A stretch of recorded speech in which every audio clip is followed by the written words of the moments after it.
into the future where the glass is half full and you'll need new glasses, where you'll be jumping from conclusions. The past is annulled and a new future is born. Never before in history has so much meant so little to so many. AD on the radio. You know, I will never forget. I'll never forget the feeling. And it's a good feeling to hold on to because there's a lesson in it. But I'll never forget the feeling of standing there with my checkbook in my hand, writing a check for an amount of money that I really couldn't afford that month for a friend so that he could go on living, sort of. I had no problem writing the check. I figured I'd make it up somewhere else. I'd play slightly less video games when I took my godson to the arcade for the next couple of months. But whatever the case may be, I had no problem writing the check. But it really was an aha moment. The help that my friend was getting from me and his other friends, family, and loved ones, it was life-saving stuff. Some of it was literally going to save his life. Some of it was literally going to his cancer treatment. And then some of it was going to, well, his life, so that he could continue living it while he got his treatment. That he could continue living in the place where he was living, not worrying about having to relocate, not worrying about how he's going to pay for groceries this month and all of the above. So it was a small price to pay. And it was something I was happy to do, even though I couldn't afford it, like I said, that month. But it was a moment of real realization as I wrote this check. Because you know these things intellectually. But until you're there, physically handing someone money that you don't really have, that's when you realize it hits home. That's when you realize that there is something intrinsically broken about medicine in this country. Now, the true right-wingers among you will be like, I don't know. This sounds like some red coat commie stuff. What the hell is going on here, you freaking socialist? This is your time in England. And maybe it is. If you've listened to the show for any length of time, you know that I tend to fall down on the side of the laissez-faire capitalist. I believe in pulling myself up by my own bootstraps, and I believe that if other people do that for themselves, they will be better off for it. I believe in survival of the fittest. I believe in making your own way in the world and not expecting handouts. But medicine, the right to live, that's where I tend to feel differently, especially when I'm writing a check that I can't afford to a guy with a job that has health insurance and, wait for it, is a veteran as well, so that he can continue living his life. That's when you go, okay, something's not right here. And I had another one of those moments when I found out about this dental practice in Pennsylvania. Did you catch this? The one that had been sending letters to parents threatening to report them to the state if they don't regularly schedule checkups for their kids, accusing them of neglect. I don't know if you caught it or not, but this mom shared a letter last week on Facebook from a dental office called Smiles for Keeps. Where are they? Bartonsville, Pennsylvania. I don't know if you're familiar with it, but it informed her that if she did not make a dental appointment for, quote, regular professional cleanings for her child, she could be charged with, quote, neglect. And there was an actual law cited. Pennsylvania Act 31. Has to do with child abuse and reporting it. The dental office threatened to report the mom to state authorities if she didn't schedule an appointment. Pennsylvania, as it turns out, requires that dental offices report to child welfare agencies any signs of abuse or neglect. You see something, you say something. All right. But not taking your child to Smiles for Keeps, that's not evidence of abuse. And they were reporting it that it was. Local media, Yahoo Lifestyle, started probing back. The dental clinic told them that letters aren't sent until multiple attempts have been made to communicate with the family, and that if parents seek business with a different dentist, then they need to let them know. Oh, do they now? Oh, all right then. If you're going to go to a different dentist, you have to let us know so we don't shop you to the government for child abuse. If you're not scheduling regular dental appointments for your kid with us, then clearly you're a neglectful, abusive parent and you need to be punished to the fullest extent of the law. Like I said, there's these little aha moments. These little aha moments where you go, You mean there's an actual act that supports this kind of behavior? Yeah, healthcare in this country is, what's the word? Oh yeah, broken. It's freaking broken. Say ho, ho, say ho, ho, ho, let's start the show. Real radio. 104.1.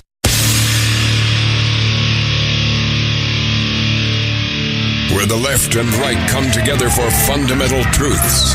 AD on the radio, on Twitter at ADSXE.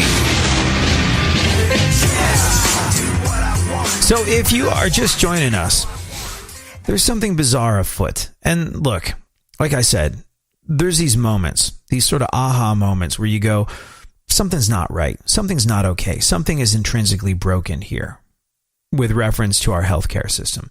I had a couple of those over the years. And one of them when I was writing a check, a donation check at my friend. Well, I was just basically giving a friend some money so that he could get his cancer treatment and continue his life. I handed him a check that I couldn't afford to hand him that month because without it, I don't know if he would have been able to afford his cancer treatment. I don't know if he would have been able to continue doing the things he was doing to maintain his life. He didn't live a fancy or extravagant life, but the idea was to not have him have to move or deal with a massive financial step down, I suppose, during his treatment. So me and a bunch of friends kind of banded together and helped him out, as you do in these situations. Now that's fine and that's great, but I shouldn't have had to do it. Why? Because this is a guy with a good job. This is a guy with a good job that had health insurance who was also a veteran. If there's one person among my immediate circle of friends who should be taken care of should they become unfortunate enough to have to deal with cancer, you would think that it would be a veteran, someone that had put their life on the line for us and our country. But no. The government was failing him. Our healthcare system was ludicrously expensive, even with health insurance. And so his friends got together and helped him out. And it was one of those moments where I went, I'm a laissez-faire free market capitalist that believes in pulling yourself up by your own bootstraps. But I also believe, call me a romantic, that a veteran shouldn't have to crowdfund his cancer treatment.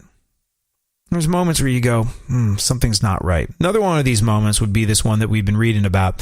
There was an article in the National Review about a dental practice called, what are they called? Smiles for Keeps in Pennsylvania, who were threatening parents to report them for neglect and abuse if they didn't schedule regular dental visits. Now, there is something called Pennsylvania Act 31 on child abuse recognition, and the dental office would be required to report any signs of abuse or neglect to the appropriate authorities. But not taking your child to Smiles for Keeps isn't evidence of neglect. When local media and Yahoo started probing them back, the dental clinic told them that the letters aren't sent until multiple attempts have been made to communicate with the family, and that if parents seek business with a different dentist, they need to let them know. No, that's the thing. They don't. They really don't. And the parent involved in this situation says, unsurprisingly, she has absolutely no interest in communicating with the clinic any further. And she's looking for second opinions. Dr. Ross Wesmar, Smiles for Keeps founder, is defending the threatening letters. It's funny, I was talking to Travis about this. I was like, did you hear about this dental practice in Pennsylvania that has been threatening to report parents for neglect, for not making the right numbers of appointments for their kids? And what did you ask? You said, boy, I bet they apologize quickly, right? Yeah. I mean, I can't believe that they're so stupid. I can't believe that they haven't. It's a matter of time. They will apologize. I can't believe they're not there yet. Yeah, well, not so much. They're defending the indefensible. They're defending the threatening letters. He says that he regularly sees children with all sorts of medical problems because they missed a dental appointment. These parents should not have an obligation to go to this particular dentist, nor do they have an obligation to inform them of their decision to go elsewhere. Like now, after this story is out, every parent that sends their kids there is probably going to be like, oh, F you, we're never darkening your doorway again. We're never setting foot in your dental office ever again. You unbelievably, you amoral, you freaking morally bankrupt pigs. We're taking our kids elsewhere. And they're going to do so. They're going to vote with their wallet. They're going to do so. And when they fail to make follow-up appointments, this dentist's office is going to report all those parents. They're going to shop them to the authorities saying they're neglectful and abusive of their children. Why? And this is just one of those things that makes you go, there are things that are fundamentally freaking broken about healthcare in this country. Why is a private business being allowed to subject parents to these threats? I don't claim to have the answers. Healthcare is a tremendously complicated thing. And like we've discussed, I believe in, I'm a free market capitalist, laissez-faire. Pull yourself up by your own bootstraps, as we said. Handle your own business. Make your own way in this world. But I'll never forget that feeling I got knowing that my friend, the veteran who had a job in health insurance, needed my donation to carry on his cancer treatment and his life. That feeling that something is intrinsically wrong. And you know what? It's a similar feeling of something being intrinsically wrong and broken that you, me, all of us should get when you hear that we live in a country where a children's dentist has been doing this. It's wrong. It's unconscionable. And, quite frankly, if it doesn't make you angry, it should. All right, then. Travis, did you eat cream eggs on Easter? I did not, sir. You did not? I did not.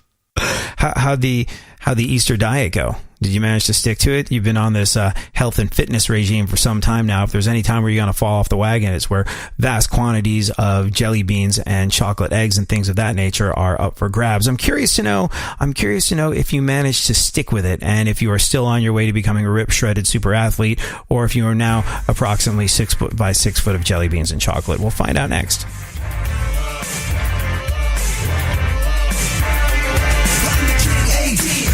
None higher, suckers in the age, call me sire. Think you gotta be the one to take me down and guess again, no. Whoa. Money making, skills on the mic, keep me paid every day. And for part of the battle, just bow down, better act like you know. Whoa.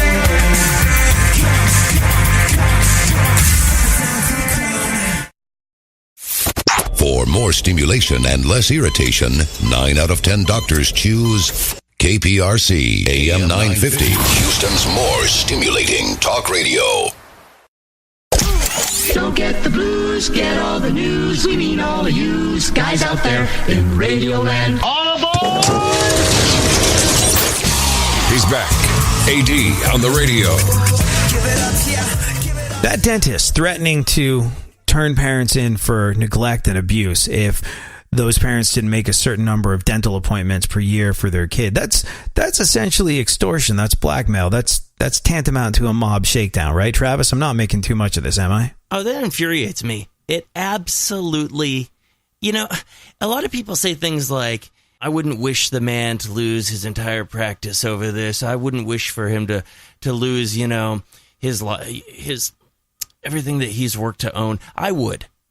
Okay, I'm not the kind of guy that looks at this situation and thinks, well, it'll be a hard lesson for him, but I don't wish the worst for him. I do wish the worst for him. What a terrible person. I mean, you take an oath to not be a piece of crap when you take an oath to be a doctor, which is what he is. The fact that it is extortion.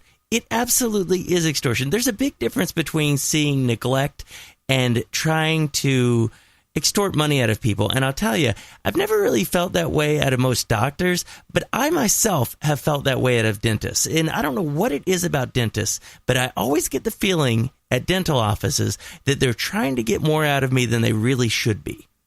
There is a fiscally predatory nature with medicine in America, I feel. And you know what? I had less of a problem with it in the past when, say you got a massive medical bill and you couldn't pay it.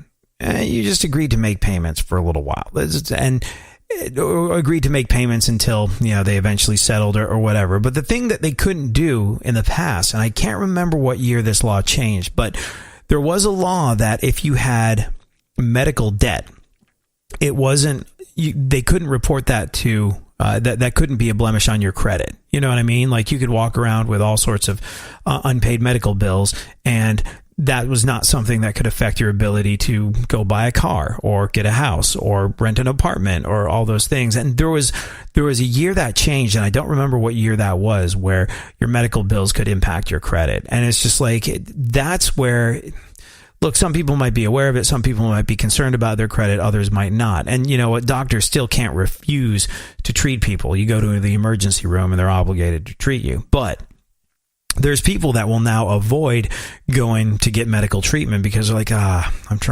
about to go for a car loan and I don't want to wind up with a massive medical bill. And it's intrinsically wrong that this should happen. And I do, you know what? I 100% believe there's a bunch of shakedown artists working as dentists. Now, hear me on this one. If you are a dentist, I'm not saying you, but I do notice that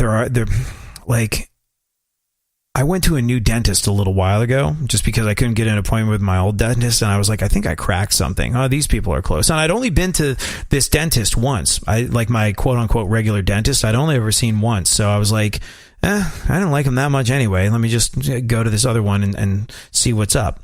And the laundry list of things that I was told I had to do by my first dentist are like, oh man, we need to do periodontal deep cleaning.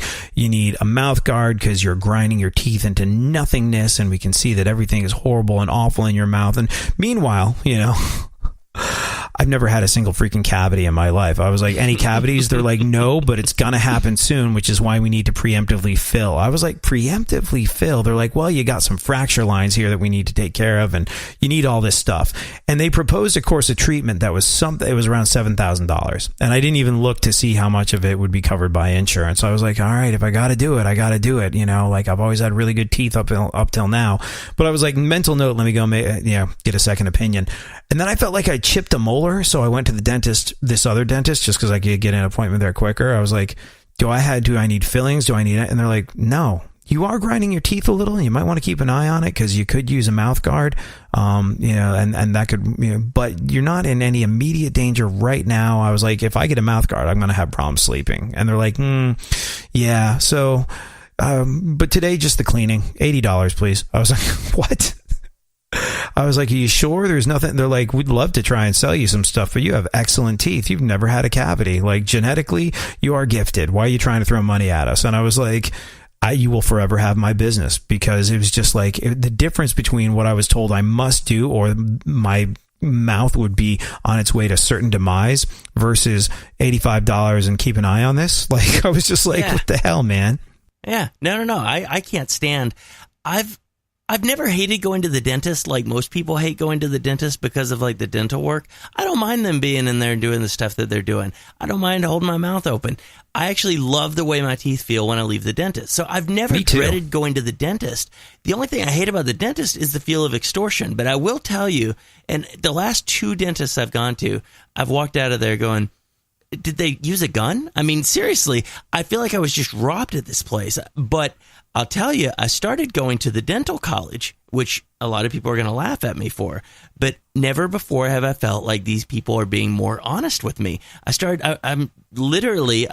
been going for the last few months to University of Texas Dental School here in Houston.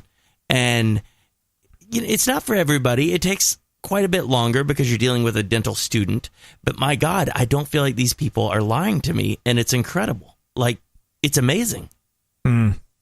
When I was growing up in England, I had to get a checkup once. I was going to do something in America, and it required a full physical.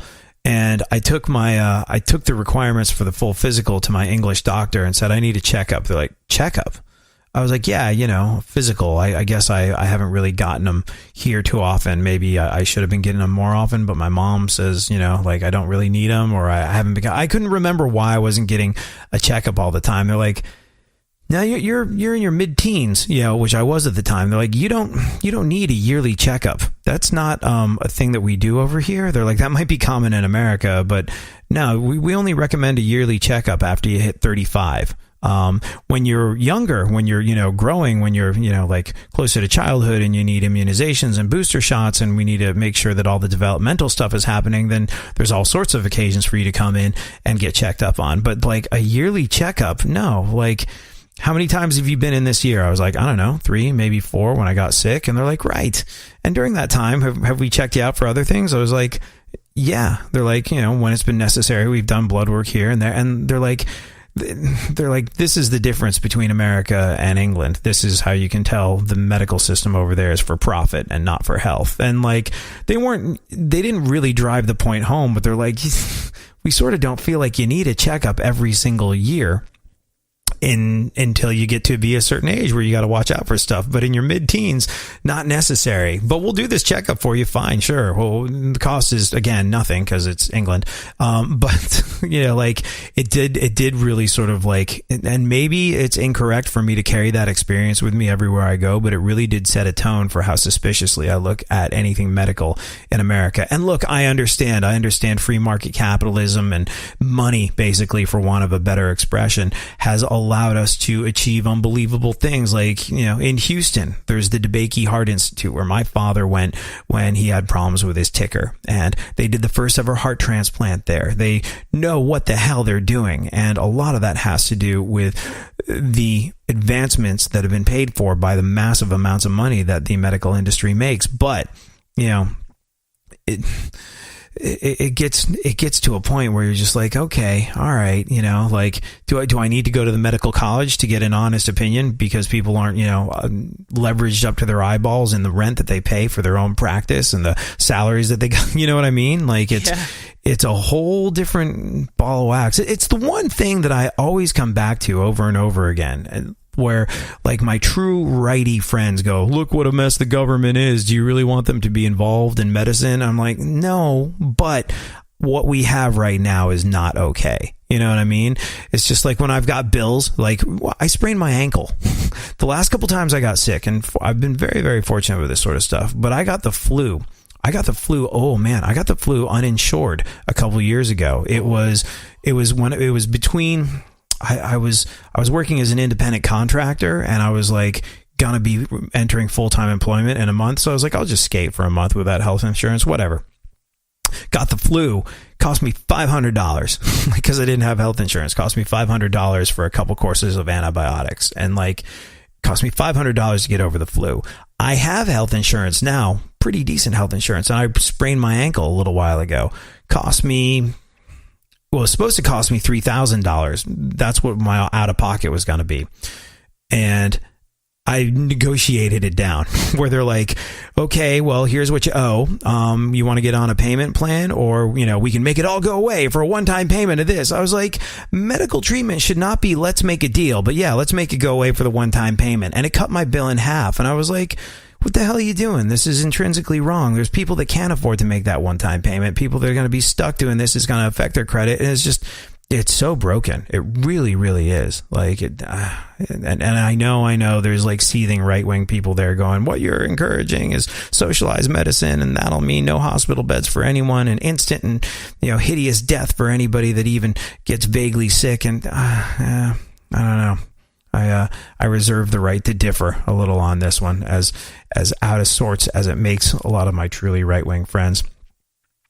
That sounds reasonable, right, Travis? I'm one of those guys that I am, on a lot of things, I'm farther right than most of the people that I know on the right. It just depends. I'm not one of those, just like we talk about, I don't really like labels, so I don't like to label myself, but I see things very libertarian in a lot of ways. But the healthcare system I'm the same way. It's so broken.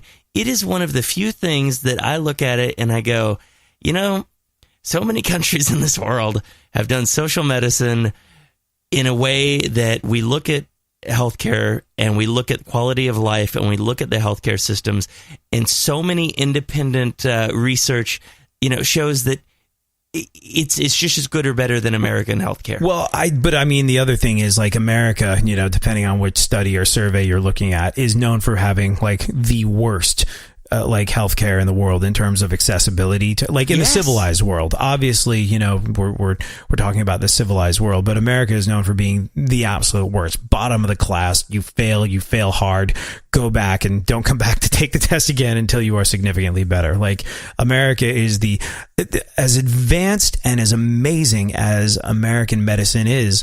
It's also an international laughingstock, and it's an international laughingstock for a reason. Yeah, as well it should be. Yeah, as we continue to talk health and fitness, how's this diet and fitness plan of yours going? Did you manage to stick to it over the gluttonous Easter weekend? Oh my God, man! So I was on the tugboat for the long holiday to commemorate the resurrection of our Lord when a giant rabbit broke into your home and laid chocolate eggs. So, were you able to stick to the diet? I can personally think of 3 pizza parties that I witnessed. Which I took part in none of them.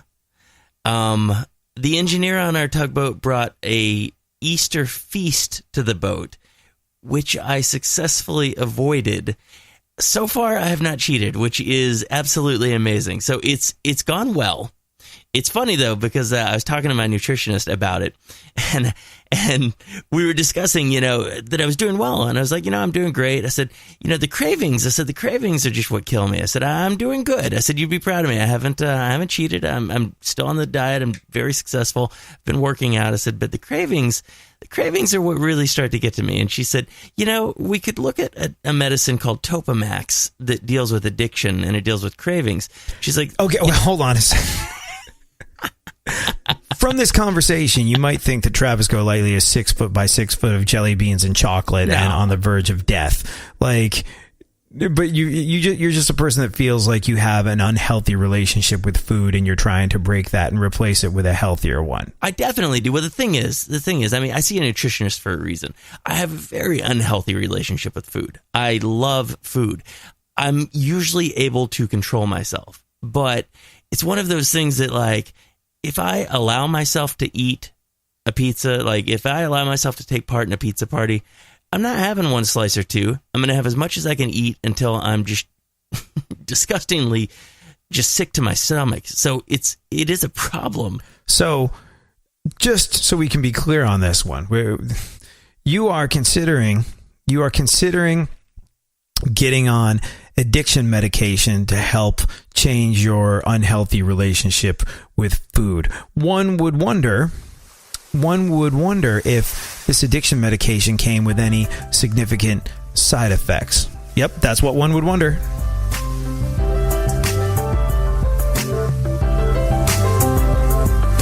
Sometimes you just know you're done. You're longing for that shining sun. You walk these streets most every day. You're waiting to get washed away.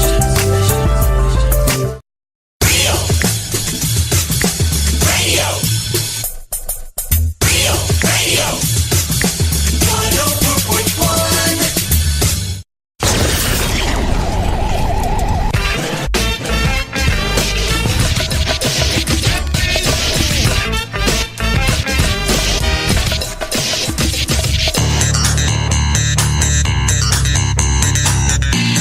Now, more AD on the radio. So it was Easter yesterday, and the fact that it was Easter calls into question whether or not Travis Golightly, who is on sort of an aggressive diet plan in order that he may change his unhealthy relationship, some might call it an addiction, to and with food, the whole sort of Easter thing throws that into question because of the gluttonous nature, the chocolate eggs, the jelly beans, the all of the above. But right now, here's Matt Bronger with some interesting observations about the fact that, I almost didn't freaking realize it was going to be Easter this year because it's so early. Like, is that a thing for you? Like, were you surprised? Yeah. I feel like Easter is, well, yeah, exactly. Yeah. Other holidays aren't as fun, man. Easter. Meh. I don't even think anyone knows when Easter is. You know what I mean?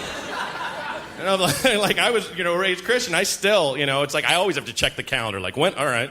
Mom's like, come back for Easter. Like, when the hell is Easter? I think you could go up to anyone randomly on the street and be like, hey, dude, happy Easter. The guy would be like, no, is it? Oh, thank you. I had no idea. I had no idea it was Easter. Like, the only thing that makes me realize that Easter comes along is that the Cadbury Cream Egg rears its ugly head yet again. Like, I don't know if you guys like those, but recently they had a Cadbury Cream Egg eating competition recently. Yeah. The winner, the guy that took the belt, he ate it was amazing. He got through half of one. Those things are disgusting. That's the worst thing you can have in your mouth. That's the worst thing you can have in your mouth besides a hobo's thumb. It's so gross. I don't know how that got pitched. There have to be candy executives that pitch candies, you know what I mean? Imagining when it came out, they're Mad Men style in a boardroom drinking scotch, and the guy's like, Chad's got the idea. What do you got for Easter, Chad? All right, dig it. It's a chocolate egg. There's something inside it. Boom. All right? And they're like, all right, awesome, Chad. What's inside it? Chocolate? More chocolate? No. Butterscotch? No. Peanut butter. And he's like, nah, none of that. It's a sugary yolk. Yeah. It's like a sweet raw egg yolk. It's like an undeveloped chicken fetus inside an egg. And we all eat eggs the same way. We bite them in half like a plum, and it bursts all over your mouth. You're fired, Chad! Chad Cadbury?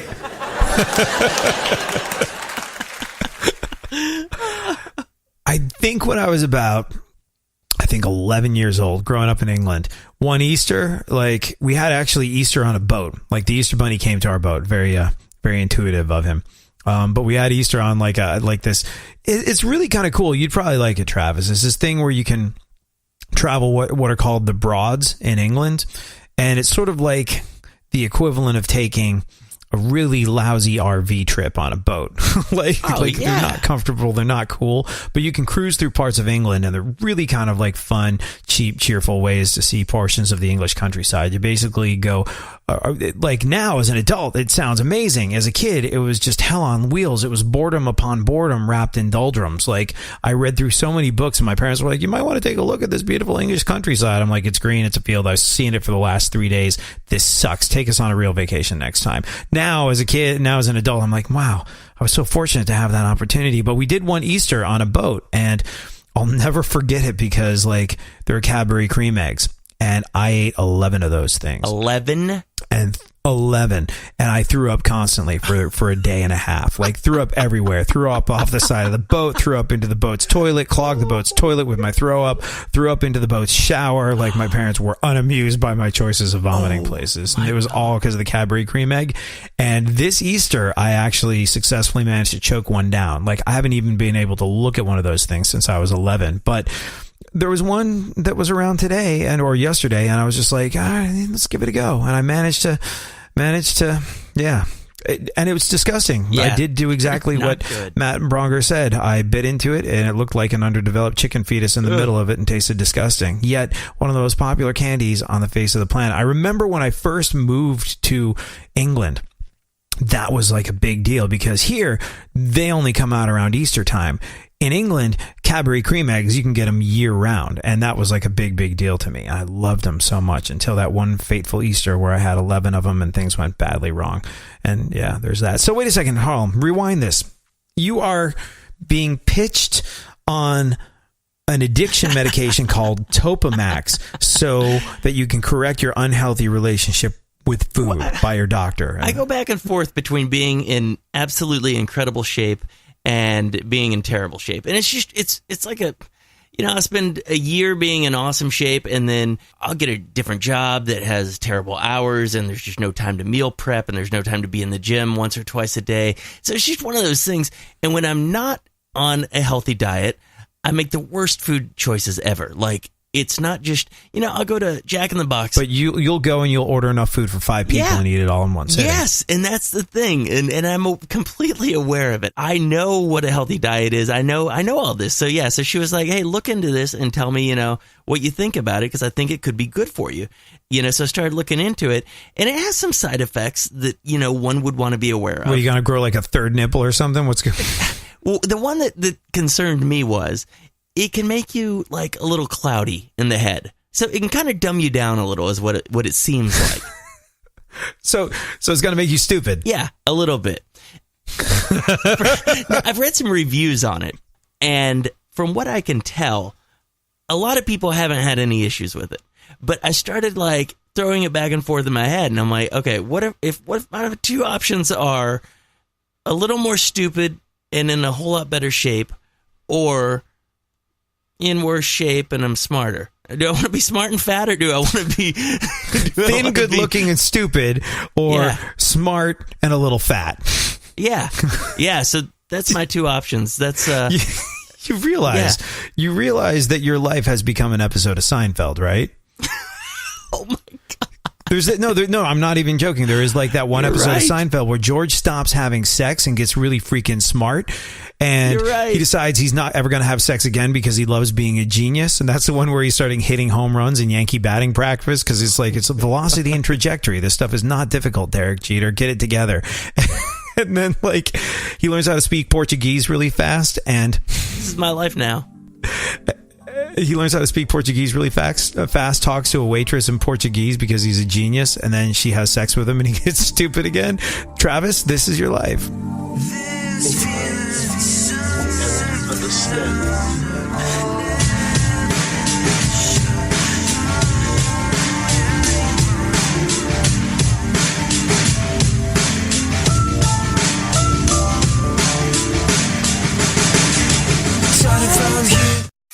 Leave the stimulation to the professionals. Everyone is so smart.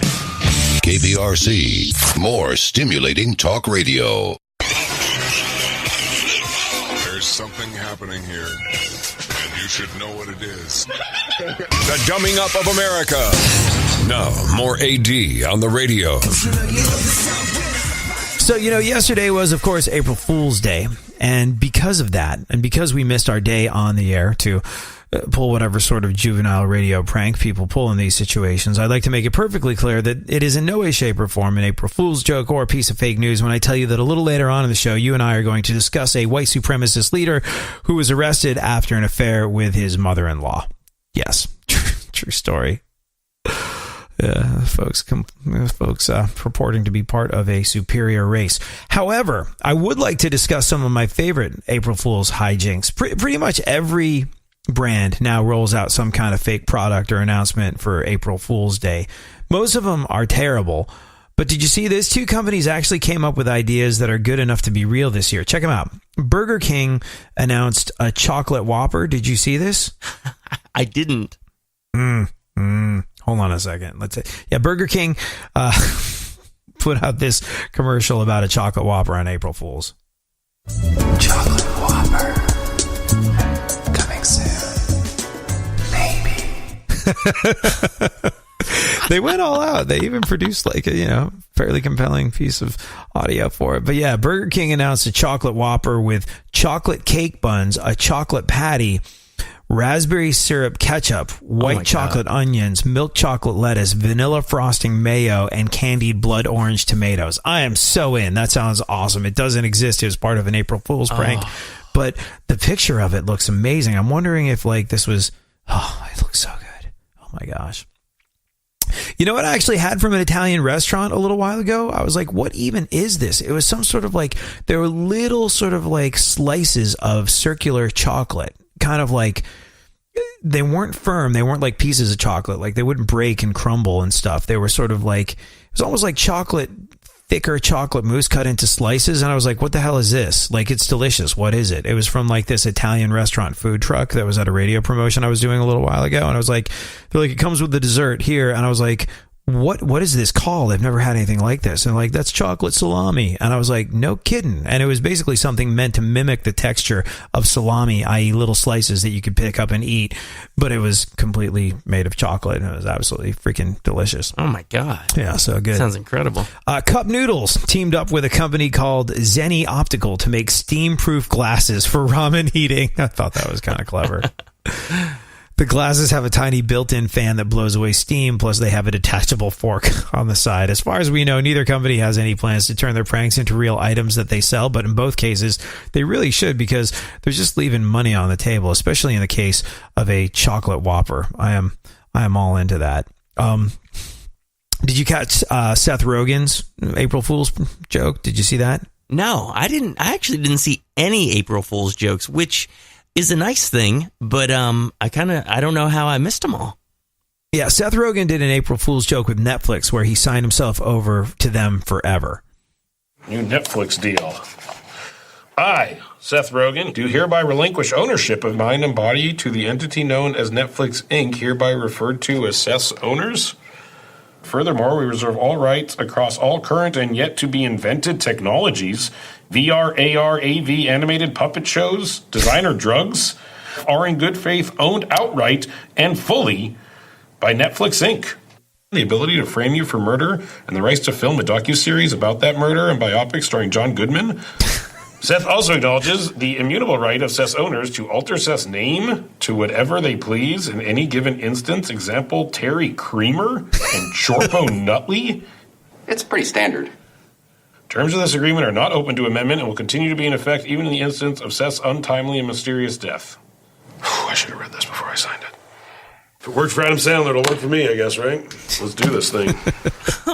He has a comedy special coming out on Netflix for real this coming Saturday. But, you know, I actually was sort of taken in by it for a second, and I was like, wait, what the hell? Like, I think April Fool's was that much more effective this year because a lot of people didn't really recognize that it was April Fool's because it was Easter. They were too sort of like inundated with chocolate eggs and jelly beans and things of that nature. So I think because folks were focused on something else, some of the pranks worked better. But at first when I heard that, I was like, the language in it is not that different from some deals that I signed with record labels and radio stations in the past. That thing where they like own you and get to change your name should they feel like it.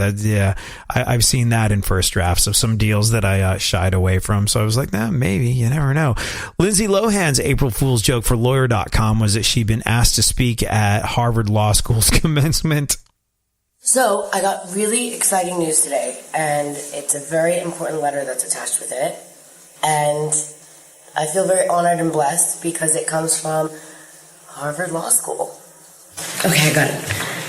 Harvard Law has asked me to speak at their graduation commencement ceremony, and I'm really, really honored, and I couldn't be happier. My work with Lawyer.com has finally paid off. Who needs Hollywood when you have Harvard Law? Yeah. But she actually is a spokesperson. Like, for some reason, Lawyer.com decided to hand it, like, they hired Lindsay Lohan as their celebrity endorser. It makes me not like them. And it makes me not want to use them. Oh God, I can't stand her. Well, yeah, I understand. I understand what you're saying, but then, like, I don't know, every once in a while you'll catch a glimpse of her parents and be like, what hope does she have? Answer, none. No hope whatsoever. No hope at all. So there's that. This is not necessarily what you would call an April Fool's joke, but a company called Sinclair Broadcast Group. They own more than 200 TV stations across America. It's more than any other company. And a few days ago, they made news anchors at all of their stations air a message about fake news. So, of course, somebody edited them all together into one freakishly upsetting version. Not even getting into the politics of it, but this sounds a lot like something from a dystopian horror movie. But people were also disturbed by the fact that anchors who were supposed to be objective were forced to read an op-ed piece. Have a listen. Hi, I'm Fox San Antonio's Jessica Headley. And I'm Ryan Wolf. Our greatest responsibility is to serve our Treasure Valley communities, the El Paso, Las Cruces communities, Eastern Iowa communities, Mid-Michigan communities. We are extremely proud of the quality, balanced journalism that CBS 4 News produces. But we also serve irresponsible, one-sided news stories plaguing our country. The sharing of biased and false news has become all too common on social media. Moral alarming. Some media outlets publish these same fake stories without checking facts first. The sharing of biased and false news has become all too common on social media. More alarming, some media outlets publish fake stories without checking facts first. Unfortunately, some members of the media use their platforms to push their own personal bias and agenda to control exactly what people think. And this is extremely dangerous to our democracy. This is extremely dangerous to our democracy. This is extremely dangerous to our democracy. This is extremely dangerous to our democracy. This is extremely dangerous to our democracy. This is extremely dangerous to our democracy. This is extremely dangerous to our democracy. This is extremely dangerous to our democracy. It's a little freaky, right? That's creepy. That is like super creepy. What's interesting, though, is like they own a multitude of stations. So I don't know whether or not you're up on how television stations work, but when there's Fox or CBS or NBC or ABC or any of those large broadcasting corporations, they have a handful of stations that they own, that they actually own. And then there are affiliate stations who carry their programming and carry their branding. And they don't have a specific loyalty to one broadcasting group. They own all these different radio stations. And so what was interesting was they had the same message read across Fox and CBS and like all the different affiliates. So I was just like, wow, that's like, if you are in any way, shape, or form a conspiracy theorist, like you think that message was written by a shape-shifting lizard person who was like, I control all of them. They think they're separate, but I own them all. Maniacal laugh. Yeah, but like it definitely kind of makes you stop and think. Yeah. Yep. That's what it makes you stop and do. All right, Travis, let's do a little bit of our own news, which is in no way, shape, or form fake. What's going on in the world? MC Hammer turns 56 this week. Still wears parachute pants, but well, no one really notices anymore because who looks to see what kind of pants their Uber driver is wearing? What's the like? There's some sort of like self-adhering hook that he's the spokesperson for on television now. Like, don't hang something up with a nail. Don't use the hammer. Use this instead. I thought it was actually kind of clever. You ever seen those commercials? No, I haven't. I didn't even know that he was still on TV doing anything. Yeah. Some company. It's, those little plastic hooks that they've got the adhesive on the back and they're freakishly strong and you can like put the them command up strips on or something like that. Yeah, something, whatever. I don't even know what product it is, but the whole thing was like, you don't have to use the hammer. You can use these strips. But yeah, 56 years old this week. These days when you hear him say, it's not so much news that the hammer is coming, but a signal to clear a path for the bathroom. Go on. Kanye West has split with his longtime manager. Yeah. I heard he went to fire him, and the manager protested because there goes a massive, massive payday. And then he was all like, I'm going to let you finish, but Beyonce has the best manager of all time. I wonder who he hired instead. That's like, dude, that's a big check to lose. If you manage Kanye West and then all of a sudden you don't manage Kanye West, that's going to put a little hitch in your financial giddy up. I wonder who it was. Oh, well. Should have seen that one coming. Go on. The Cleveland Browns traded quarterback Cody Kessler to Jacksonville. In return, they receive a player to be shamed later. Oh, man. I'm sure he's glad to be literally anywhere else. Oh, what else? Stormy Daniels and her family have hired a bodyguard. Oh, right. Yeah. Good to know that after her encounter with Donald Trump, she's all about protection. Oh. It turns your stomach, doesn't it? Yep. Yeah. Move along. Yeah. Sunday was April Fool's Day. Yep. Day devoted to trying to trick people and get them to believe all the outrageous things that you say. Or, as politicians call it, a job. One more piece of news, then we got to talk about the white supremacist guy who had an affair with his mother-in-law and got arrested. Astronomers have discovered a new Earth-like planet. Sure, it just wasn't Chris Christie on vacation. All right. this is someone who purports to be a member of the master race. 26-year-old guy called Matthew Humbick from Powley, Indiana. He and his father-in-law, David, are behind a white supremacist hate group called the Traditionalist Worker Party. They were a big participant in Charlottesville, and during the course of their work, Matthew started spending a lot of time with David's wife, which is his mother-in-law, and that led them to having an affair. Again, these are folks that say they're superior. For some reason, the mother-in-law told Matthew's wife about the affair, so the wife and the father-in-law set up a sting to catch Matthew in the act. Stay with me here. The father-in-law watched them have sex in Matthew's trailer, busted in to confront them, and then they got into a brawl in front of Matthew's 2 kids that involved chair throwing, choking, and Matthew attacking his wife. Eventually, the father-in-law ran to a Walmart, of course, to call the cops, and Matthew was arrested for battery, intimidation, strangulation, and domestic battery. On the police forms, they all listed their occupations as white nationalists. As for the hate group, it's already been declining, but yesterday the father-in-law said in an interview that anyone who's left would abandon their group because of, quote, this white trash circus. If you look online, there's a photo of Matthew. Hey, ladies, sweet neck beard, and he's now single. Good for him.